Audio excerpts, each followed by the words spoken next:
Well, it's time once again for a bike in a box from FedEx video. Obviously this means it's an electric bike, but this one's a bit different, and if it's as advertised, could become my ultimate sleeper.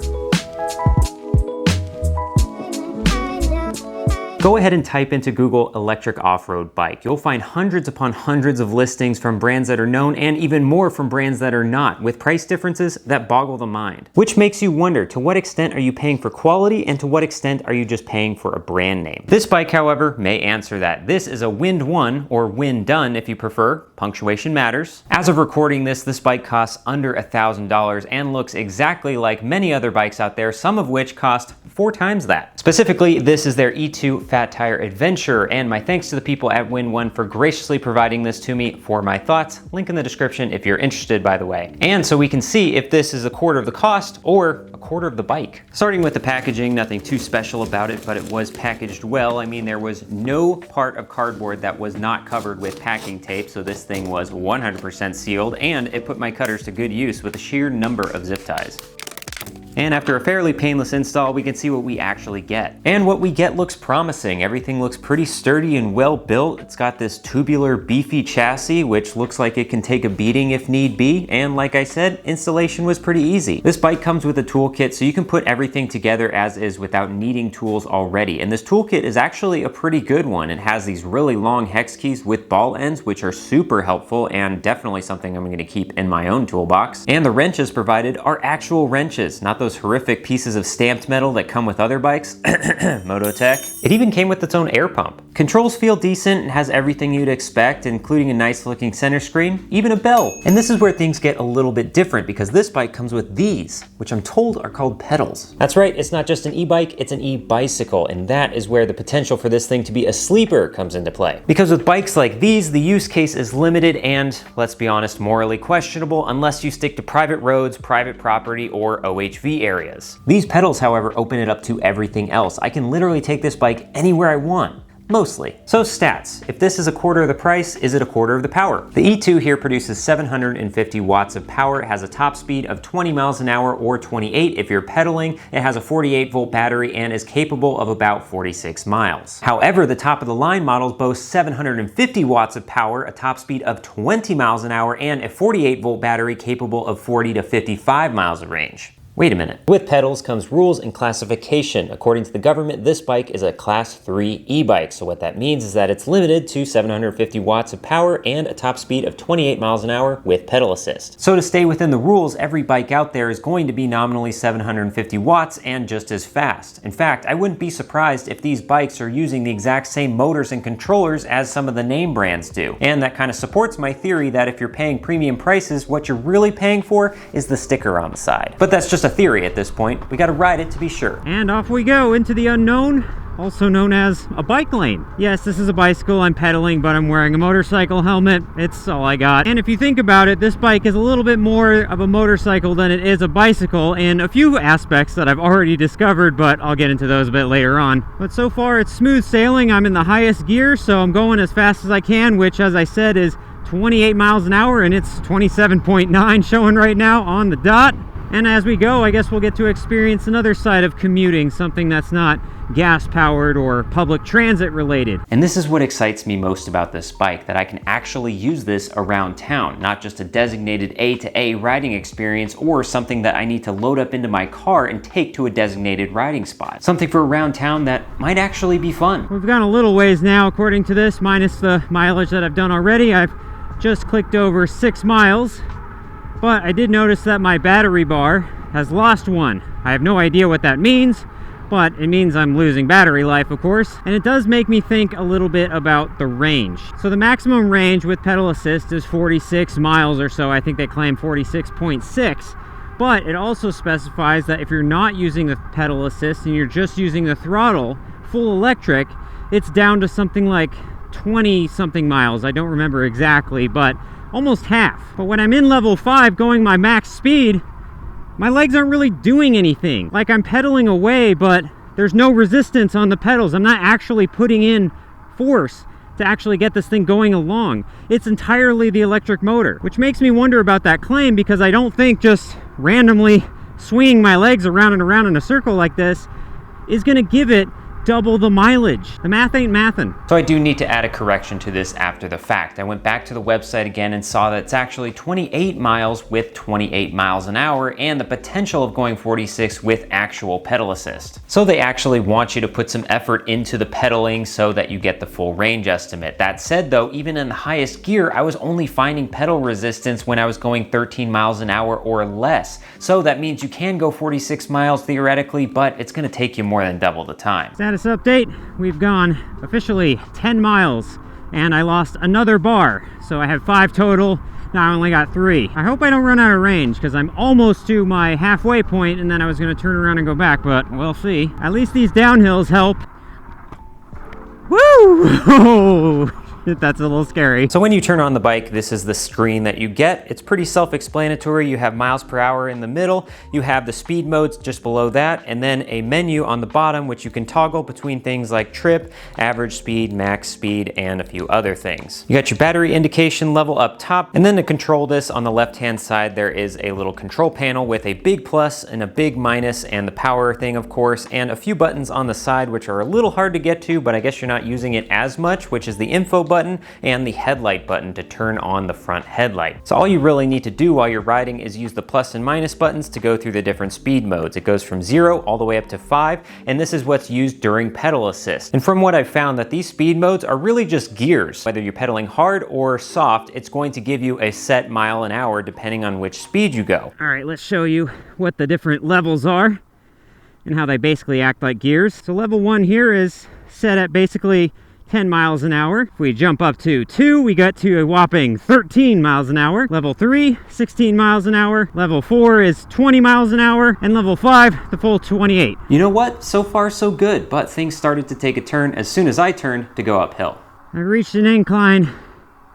It's probably a good time to tell you about the issue that I discovered with this the second I got on the bike. And to make a long story short, this seating position sucks. You might be able to tell right away, but allow me to demonstrate. This seat is actually a lot taller than you think, even for someone as tall as me. Not only that, but the bars are low and the pedals are high, so the rider triangle right here is quite tight. And with regular pedaling, my knees are coming dangerously close to the triple trees right here, which protrude on the side because it's styled like a motorcycle. And for reference, I am 6 feet tall with a 34-inch inseam, which does seem like a lot, but according to the website, this bike is suitable for riders that are as little as 5'6" up to 6'7". Imagine someone 7 inches taller than me riding this. There's no way that their knee is not going to be hitting this. It's just way too cramped and awkward. Not only is it cramped and awkward, but it's even worse when you're going uphill.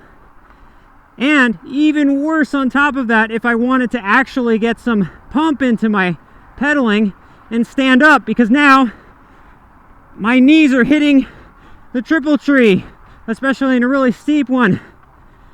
It makes it even harder to pedal. That makes no sense. All right, we made it to our self-proclaimed halfway point. And I think we can now find some trails to actually test the off-road aspect of this, because it is an off-road bike after all. Here we go, some off-road. Let's enjoy the trail. This is where I was hoping to find more upsides. The website does like to remind us of the full suspension and the fat off-road tires and aggressive styling, but I can already say with confidence, this is the worst off-road bike I've ever ridden. Like, the seating position is bad, I get it, but then, oh Jesus. Then there's the suspension. Let's try that jump again, but a little slower here. This is not suspension, this is pogo sticks. You hit the jump, you bounce, bottom out, so much so that it springs you back up.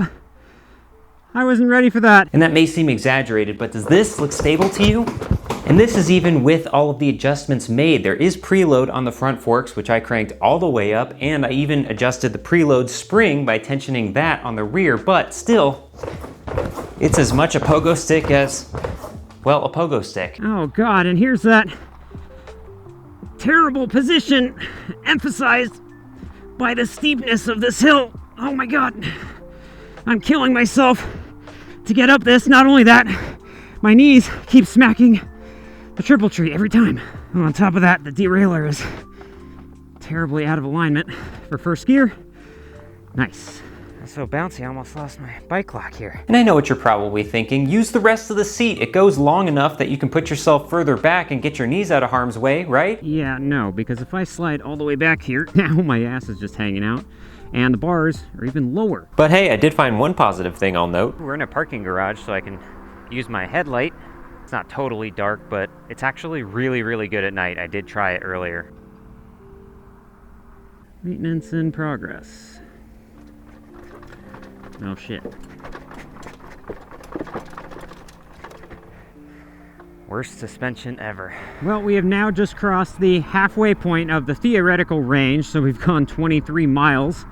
And status report, I have 1 bar left of the battery index. I have no idea what that means again, but I hope that means I have enough to get home. At least I'm going in the right direction. I'm headed home now. This bike is exhausting in all the worst ways. I feel like they tried too much to make it like a motorcycle rather than a regular pedal bike. Because I finally figured it out. Riding this thing feels like a cafe racer, for those of you familiar with motorcycles, because they're very good looking, but they're very hunched, low bars, you're leaning forward a lot, but with the added pressure of pedaling it. It also doesn't help that the suspension is so bouncy that every time you hit anything, it just throws you out of the seat. All that said, I can see a use case for this. I know exactly the use case for this. See, this is what this bike is made for. Just super flat, super chill, under 10 mile an hour riding. It's places like this, your city squares, your boardwalks, anywhere where there's little to no effort in actually riding the thing. Because once you start putting some pedal power into it, this position is god-awful. But it makes me think again on the whole quarter of the cost of some of the name brand stuff. And after having ridden it, I can see now that, yeah, this is kind of a quarter of the bike. However, these are styled on the name brands. So now the question is, how does the Super 73 or some other ones that have this exact same styling feel when you ride around? Is it just as uncomfortable? Is it still just a style, form over function statement? Uh-oh. During that rant, I just realized I ran out of battery power. I am on 100% pedal power now. And God, does it suck. 35 miles on the trip, which means I did 25 miles. Not exactly 46. See, I was optimistic with this bike in my review because I was thinking, well, the great thing about this is that it's electric powered, so I can go super fast without having to put too much effort into it. But once it runs out of juice, I have pedals, so I can keep going. But now that I'm on only pedal power, and I'm on a flat surface right now, it is the worst feeling ever. The pedals are too far forward. My seat's too high. My bars are too low. What else can I complain about? I know, I'm being really harsh on this. This is not a commuter bike in the way that it's styled. Bikes like this and the name brands are purely for looks and for throttle use only. Putting pedals on a bike like this is purely for government regulation. But knowing that, I would still expect it to be good in the other aspects that it advertises, off-roadability. However, with the WindOne, suspension was also an afterthought, or at the very least the lowest bid, because no one in their right mind would tolerate this. I had an image in my head of what e-bicycling could be. I expected a reasonable commuter that could take me from home to the fun stuff like the beach or the park and back again without the bike dying or without massive aches in my knees. But maybe I'll find another, or maybe I did already. So if you're interested in one of these lovely bikes, if you have a death wish, use my affiliate link, gives me a cut. Thanks, WindOne. Sorry, WindOne, or is it WindOne? Either way, it's not a win. I wrote this to my chagrin, but hey, buy one if you want. Links below, I'm not your aunt. I couldn't think of anything else to rhyme with one. I'm no savant. Hey, that rhymed.